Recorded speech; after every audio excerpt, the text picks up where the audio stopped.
the sad part for me is, like, I look at him, I'm like, this is the fucking guy. Like, this is the first fucking kid that, opened his arms and made me feel fucking welcome after moving here.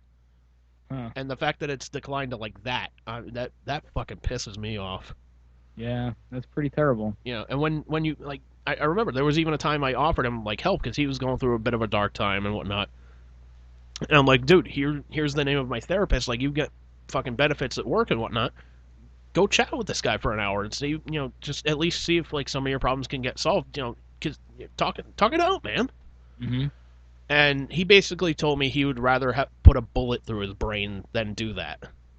Hmm. Because he's got that mentality of like, oh, you go to therapy, you're a fucking pussy because you can't handle shit on your own. It's like, dude, really, nobody can handle shit on their own. Sometimes they gotta, talk to somebody and just be like, oh shit, I didn't think of that solution.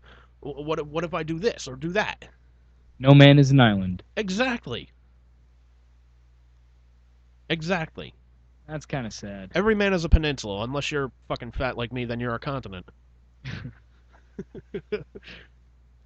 Well, I mean, unfortunately, there's not much you can do for that kind No, of shit. I He'll either come around or he won't, but it's yeah, going to be on his terms. it's like I even told Ken, I was just like, look, dude, there's only so many fucking life preservers I can throw out to this kid before I just say, you know what, he's not even reaching for him at this point. Fuck it, I'm done.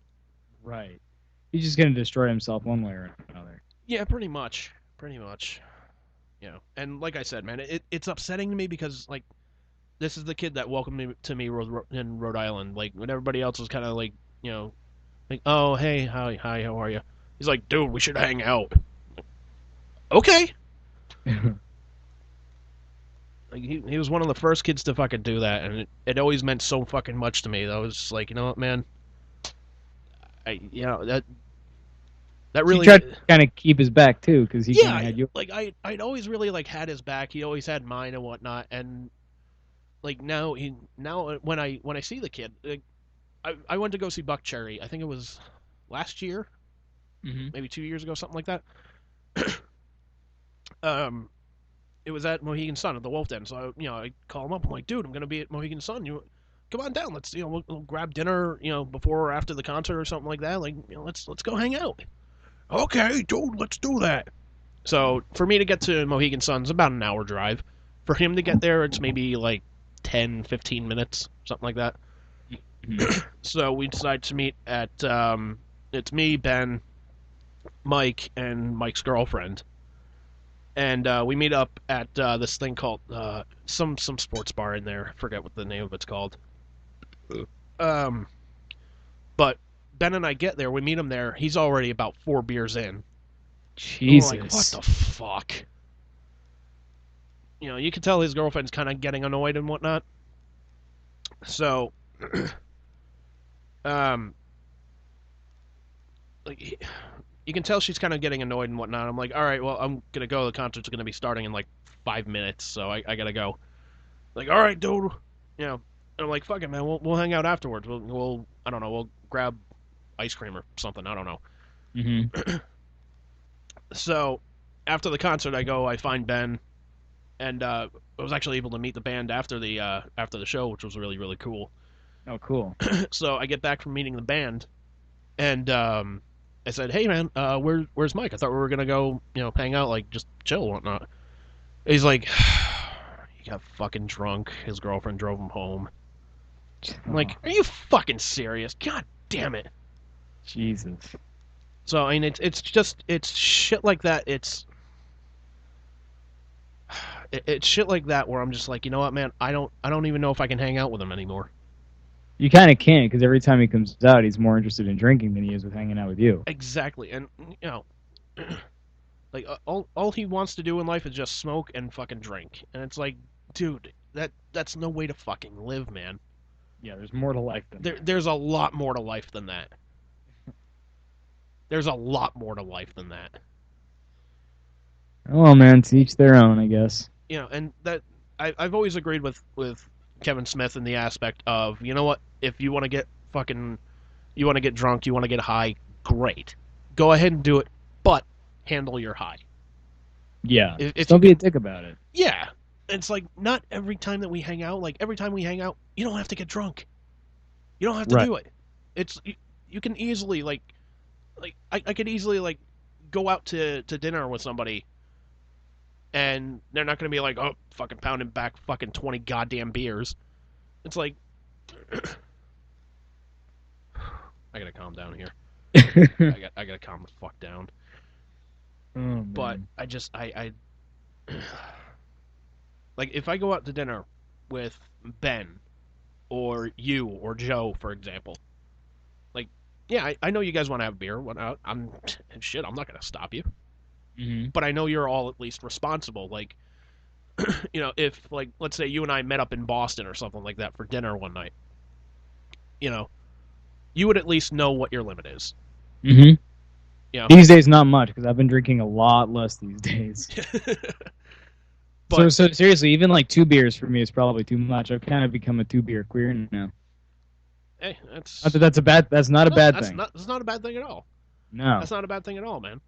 no, You know, because I and remember I went to my doctor to do this fucking whatever thing for work, where you get a benefit if you like you go to them, they do like an analysis of you, and they tell you, yeah, you're good or not, and you can earn up to $300, and so we talk and whatever, and she's like, do you drink? And I'm like, yeah, I do. She's like, well, how much do you drink? I'm like, I don't know, 2, 3 beers a night. She's like, okay, well, could you do 2 beers a night? Could you limit it to just two? And could there be some nights where you don't drink at all? And I was thinking about it. I'm like, yeah, absolutely. Not a problem at all. She's like, okay, because think about it this way. Every beer that you take in is roughly 200 calories. So if you take in one fewer or two fewer or three fewer per week, that's almost 600 calories you're not taking in. You're well on your way to losing a pound in a couple of weeks. And I'm like, oh shit, I never thought of that. So I mean, it's yeah, not even just but about losing weight, but it's also just about being healthier and not taking in so much goddamn alcohol because you don't really need it. So it kind of no, makes it a treat, and then it's even more enjoyable too. yeah, but I But I my don't drink to get drunk. yeah, but my point being, like, even let's just say, for example, even if you wanted to get drunk one night, you would at least be responsible to say, hey, would you mind picking me up and driving me home afterwards, or you would bring Liz with you, or like you would be responsible enough to take the appropriate action. Yeah, Is what I'm I don't saying. get if I am going to get drunk, it's going to be at home Yeah, exactly. It's where I can only hurt myself and maybe Lebowski. just get a call later, like, I don't know how I did it, man, but I fell down the stairs in my apartment. Like, dude, your apartment doesn't have stairs. Exactly. I know. How did I do that?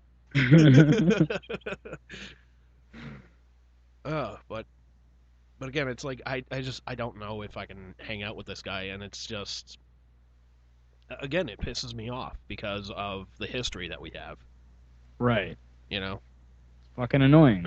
yeah, like it's bad enough. I've kind of like there was another kid from my childhood when I moved here in third grade that was a good friend of mine.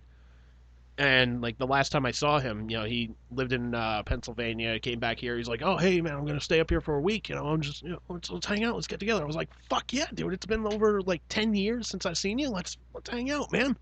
Mhm. From pretty much from the second he got here, all he did was just shit on Rhode Island, and Really? just, the girls are hotter in Pennsylvania. This is better in Pennsylvania. It's like, all right. Like eventually, you're just like, you know what? Go back to Pennsylvania then. Yeah, seriously. Go back. Just who gives a fuck? You can enjoy yourself while you're here. I don't want to fucking hear about it. Exactly. Just leave me to my peace. Yeah, just I'm not saying Rhode Island's the greatest state ever, but you know what, man? Right now it's my home, and I try and look at the silver lining of everything. Right. So don't come here and fucking shit on everything. Just go to Pennsylvania and be like, there's no Alley's Donuts here. Yeah, fuck you. The donuts are better in Rhode Island. We at least got that. It's not much, but it's all we got. Oh man. But it's really funny. Like I was looking online to look at like how much the Deadpool like Blu-ray was going to cost and whatnot. I was going to order it off of Amazon just so I could order it now. Hmm. And and what the fuck was I thinking? Like I was just gonna like pre-order it now, just like, that way when it comes out, I've got it. Yeah. I don't have to like waste my time or anything like that. Right. Um, I'm gonna do that with a book that's coming out called 2113. It's like a bunch of stories based on music by Rush. Shit, Same nice. dude who wrote the Clockwork Angels book there. Wait, wasn't that Neil Peart? Well, yeah, he did it in collaboration with this other dude, Kevin Anderson, All who I right. guess did a bunch of sci-fi books. Not that I'm really familiar with his previous work, but I read Clockwork Angels in like less than a week, Shit, so I'm really digging his stuff. nice. Yeah. But I go on Amazon and I'm looking at like the ratings and I'm like, wait, some people gave this 1 star. Like, I've got to see what this is about.